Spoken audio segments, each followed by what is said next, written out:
मेरा नाम अलका है। आज मैं आपको अपनी कहानी सुनाने वाली हूँ। आज ही मेरी शादी अमर से हुई है। शादी एक अच्छे बड़े घर में हुई है। पैसों की कोई कमी नहीं थी। मैं और मेरे पिता अपने आप को बड़े खुशकिस्मत मानते थे कि हमें ऐसा घर मिला है। सभी रिश्तेदार भी कह रहे थे कि अलका के तो भाग ही खुल गए, किस्मत वाली है। हम लोग उनके मुकाबले कुछ भी नहीं है। पिताजी के पुराने परिचित होने की वजह से मेरी शादी उस घर में हो गई। शादी के बाद पहली बार उस घर में गई। घर में जाते ही मुझे पता चला कि वो लोग कितने बड़े हैं। घर बहुत बड़ा था। पहली बार था जब उनका घर मैंने देखा था। सब कुछ बहुत अच्छा था। सुहागरात का समय आ गया, लेकिन उसके पहले मेरी सास और ननद मुझे अकेले में ले गई। मेरे समझ में नहीं आया। मुझे लगा कुछ बात करनी होगी। उनके चेहरे उतरे हुए उड़े हुए थे, जैसे कि कोई बात हो, मुझसे वो करना चाहते हो। मैंने उन्हें पूछा, क्या हुआ, आप दोनों इतने डरे हुए क्यों हो? मेरी सास बोली, बेटा हम तुम्हें कुछ बताना चाहते हैं, लेकिन तुम यह सुनकर हिम्मत रखना। साथ ही मेरी ननद भी बोली कि अब हम जो तुम्हें बताने वाले हैं वो बात हम तीनों के बीच में ही रखना। यह बड़ा घर है, यहाँ बात फैलते ज़्यादा समय नहीं लगती, और बात सबके सामने आ गई तो हमारे घर की इज्जत मिट्टी में मिल जाएगी। अब तुम इस घर की बहू और तुम्हें इस घर का मान रखना होगा। उनकी बातें सुनकर मैं सच में थोड़ा डर गई थी। मुझे समझ नहीं आ रहा था कि वो लोग क्या बोलना चाह रहे हैं। मैंने कहा, आप बताइए बात क्या है? मेरी सास बोली कि बहू, मेरा बेटा मर्द नहीं है। उनकी यह बात सुनकर मेरे होश उड़ गए। उन्होंने कहा कि मैं जानती हूँ कि तुम सोच रही होगी फिर हमने तुम्हें क्यों फंसाया, लेकिन हमारी भी मजबूरी है। हम यह बात ऐसे बता नहीं सकते थे, वरना सभी को पता चल जाएगी। मेरा बेटा रात में अक्सर बाथरूम में रहता है। पता नहीं वहाँ क्या करता है। जब भी उससे पूछो वो यही कहता है कि उसका पेट खराब है। कमरे में जाने से पहले अपने पति के लिए यह बातें सुनकर मुझे समझ नहीं आ रहा था कि मैं क्या करूं। मेरी ननद कहती है कि तुम उससे बात करना, थोड़ा समय उसके साथ बिताओ, फिर उससे खुलकर बात करो। अगर कुछ हो सकता है तो हम जरूर करेंगे। हम तुम्हारे साथ हैं, तुम्हें अकेला नहीं छोड़ेंगे। सुहागरात वाली रात यह सब सुनकर अपने कमरे में जा रही थी। मुझे अब डर लगने लगा था। मैं कमरे में यही सब सोच रही थी कि मेरे पति अमर कमरे में आए। कमरे का दरवाजा बंद किया और दरवाजे से ही पेट पर हाथ लगाते हुए आए बिस्तर पर, मेरी तरफ पीठ करके बैठ गए और बोले कि उनका पेट खराब है, और कुछ ही सेकंड में उठकर बाथरूम में चले गए। बिल्कुल वैसा ही हुआ जैसा कि मेरी सास ने मुझे कहा था। पेट खराब हो तो थोड़ी देर बाद वो बाथरूम से बाहर आ जाते, लेकिन करीब 1 घंटे तक बाथरूम में ही रहे। मैं बाहर चुपचाप अपने बिस्तर पर बैठी रही। मैंने उन्हें आवाज भी नहीं दी। बस यही सब सोचते सोचते मैं बिस्तर पर लेट गई। करीब 2 घंटे बाद वो बाथरूम से निकले। मेरा अब उनसे बात करने का मन ही नहीं था। मुझे लगा कि मेरे साथ धोखा किया गया। वो भी चुपचाप अपने बिस्तर की साइड पर जाकर सो गए। सुबह मैं अपने आप को खुशकिस्मत मान रही थी और रात होते होते अपनी किस्मत को कोसने लगी। सुबह मैं जल्दी उठी, बाथरूम में गई। बाथरूम में जैसे ही गई मेरे होश उड़ गए, क्योंकि बाथरूम में एक नई नाइटी थी, साथ ही मेकअप का सामान। यह सब क्या था मुझे समझ नहीं आ रहा था। एक ऐसे इंसान से मेरी शादी क्यों करवा दी? सुबह मेरी सास और ननद ने मुझसे पूछा कि क्या हुआ बेटा रात में। मैंने कहा, वही जो आपने बताया था। यह कहकर मैं रोने लगी। मेरी ननद ने कहा, माँ मैं कह रही थी कि ऐसे किसी लड़की की जिंदगी खराब मत करो, लेकिन तुम सभी ने मेरी बात नहीं मानी।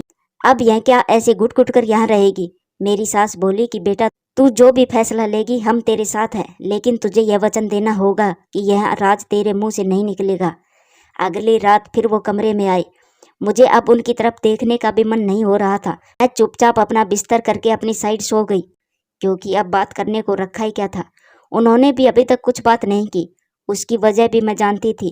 थोड़ी देर वो बिस्तर पर बैठे रहे, फिर उठकर वो बाथरूम में चले गए। मैं समझ गई थी वो क्या करने गए हैं। थोड़ी देर बाद बाथरूम से चीजें गिरने की आवाज आने लगी। कुछ टूटने की थोड़ी देर बाद आवाज रुकी, और इस बार वो जल्दी ही बाथरूम से बाहर आ गई। आकर बिस्तर पर सो गए। हमारे बीच कोई बात नहीं हो रही थी। मैं तो यही सोच रही थी कि मैं क्या करूं। यही सब सोचते सोचते नींद आ गई। सुबह जल्दी उठी और फिर बाथरूम में गई, लेकिन इस बार बाथरूम में जब गई सब कुछ बिखरा हुआ था। नई नाइटी को फाड़ दिया था। मेकअप का सामान बिखरा हुआ था। बाथरूम के कचरे में एक कागज भी था जिस पर लिखा था, टू माई ब्यूटीफुल वाइफ। मेरे मन में शक आया कि यह सामान और कपड़े कहीं मेरे लिए तो इन्होंने नहीं रखे थे। लेकिन फिर मैंने सोचा कि मेरी सास और ननद मुझसे झूठ क्यों बोलेगी। अभी मैंने उनसे कुछ बात नहीं की थी। सुबह मेरी सास और ननद फिर मुझसे सहानुभूति जता रही थी। मुझे उनकी बातों से लगा कि वो चाहती है कि मैं अमर को छोड़कर इस घर से चली जाऊं। मुझे अब मेरी सास और ननद पर शक हुआ। मैंने घर की पुरानी नौकरानी से बात की। मैंने बातों बातों में उनसे पूछा कि अमर कैसा है। वो बोली कि वो बहुत सीधे हैं। उनकी माँ और बहन तो चाहती थी कि उनकी शादी उनके बहन के पति के रिश्तेदार से हो। बहन और माँ तो बहुत कोशिश की, लेकिन उनके पिता नहीं माने और उनके दोस्त के परिचित यानी आपसे शादी करवा दी।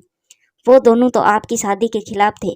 कई दिनों तक घर में विवाद भी होता था, लेकिन तुम्हारे पति अमर ने कहा कि पापा जो बोले वही करते हैं। मुझे अब पता चला था कि मेरी सास और ननद मुझे क्यों भगाना चाहते थे। इसीलिए उन्होंने मुझसे झूठ कहा था। उन्होंने शायद अमर को कुछ कहा होगा। रात को अब मैं अमर से बात करने का इंतजार कर रही थी। वो कमरे में आए तो उनका मुंह उतरा हुआ था। यह पहली बार था जब मैं उनसे बात करने वाली थी। उनके आते ही मैंने कहा, आप मुझसे कुछ बात करना चाहते हैं। वो बोले, अब बात करने का क्या रखा है। पापा का विश्वास था कि वो घर अच्छा है, इसीलिए मैंने माँ और बहन की ना सुनकर तुमसे शादी की और तुमने सच छिपाया। मैंने बोला, क्या सच? सच कि तुम मुझसे शादी नहीं करना चाहती थी। तुम्हारी जिंदगी में अभी भी कोई और है। यह बात तुमने ही तो माँ को बताई थी। घर की इज्जत और पापा के कारण मैं चुप हूँ, कुछ कदम नहीं उठा रहा। और मैंने भी देख लिया, सुहागरात जिंदगी में बहुत स्पेशल होती है। लेकिन मेरे बाथरूम में 2 घंटे रहने पर भी तुम्हें फर्क नहीं पड़ा। माँ ने सही कहा था कि तुम आवाज भी नहीं दोगी, बात भी नहीं करोगी। मैंने बोला, बाथरूम में रुकने को उन्होंने कहा था और कपड़े और मेकअप वो मेरी बहन ने रखा था। कहा था कि पहली रात का गिफ्ट है, तुम्हारे लिए बाथरूम में रखा था।